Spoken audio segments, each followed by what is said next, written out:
সুপ্রিয় শিক্ষার্থীরা, তোমরা কেমন আছো? আশা করি তোমরা ভালো আছো। আজকে আমরা আলোচনা করব ধ্বনি নিয়ে। ধ্বনি ধ্বনি হলো বাকযন্ত্রের মাধ্যমে উচ্চারিত আওয়াজকে ধ্বনি বলে। ধ্বনি ধ্বনি হলো ভাষার মূল উপাদান। ভাষার ধ্বনিকে বলা হয় ভাষার বাহন। ধ্বনিকে বলা হয় ভাষার মৌলিক ক্ষুদ্রতম একক। ধ্বনিকে আবার বলা হয় শব্দের ক্ষুদ্রতম একক। শব্দের ক্ষুদ্রতম উপাদান বললেও হবে ধ্বনি। আচ্ছা, আবার ধ্বনিকে বলা হয় ভাষার মূল অথবা ভাষার অঙ্গ। ধ্বনি হচ্ছে দুই প্রকার, স্বরধ্বনি আর হচ্ছে ব্যঞ্জন ধ্বনি। মোট ধ্বনি হচ্ছে 37টি, যেখানে স্বরধ্বনি 60টি, ব্যঞ্জন ধ্বনি 30টি। যদি বলে বাংলায় মৌলিক স্বরধ্বনি কয়টা, তাহলে হবে 60টি। ক থেকে ম পর্যন্ত 25টি ধ্বনিকে বলা হয় স্পর্শ ধ্বনি। এই 25টাকে আবার ভাগ করা হয়েছে, যেমন কণ্ঠধ্বনি ক, খ, গ, ঘ, ঙ। তালব্য ধ্বনি হলো চ, চ, ঝ, ঝ, ঞ। মূর্ধন্য ধ্বনি হলো ট, ঠ, ড, ঢ, মূর্ধন্য। দন্ত ধ্বনি হলো ত, থ, দ, দ, দন্তন্য। ওষ্ঠধ্বনি হলো প, প, ভ, ভ, ম।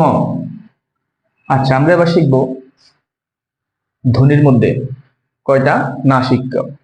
তাহলে নাসিক্য ধ্বনি হলো 3টি, ম, দন্তন্য, ঙ।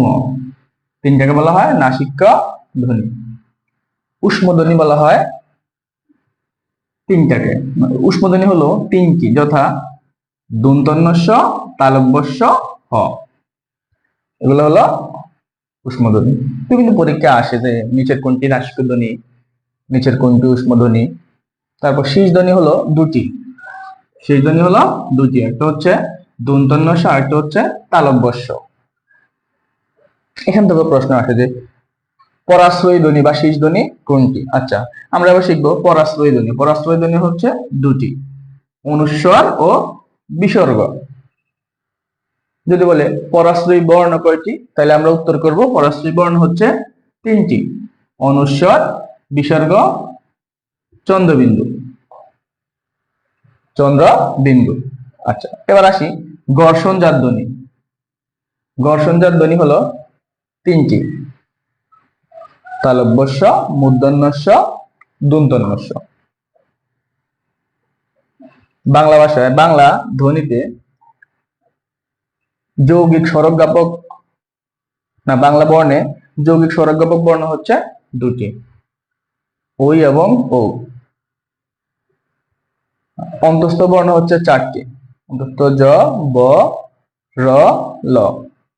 পার্শ্বিক বর্ণ যদি বলে পার্শ্বিক বর্ণ কয়টি, পার্শ্বিক বর্ণ হবে 1টি, সেটা হলো ল। আচ্ছা, আমরা শিখছিলাম যৌগিক স্বরজ্ঞাপক বর্ণ 2টি, কিন্তু যৌগিক স্বরধ্বনি বললে হবে 25টি। ধন্যবাদ সবাই।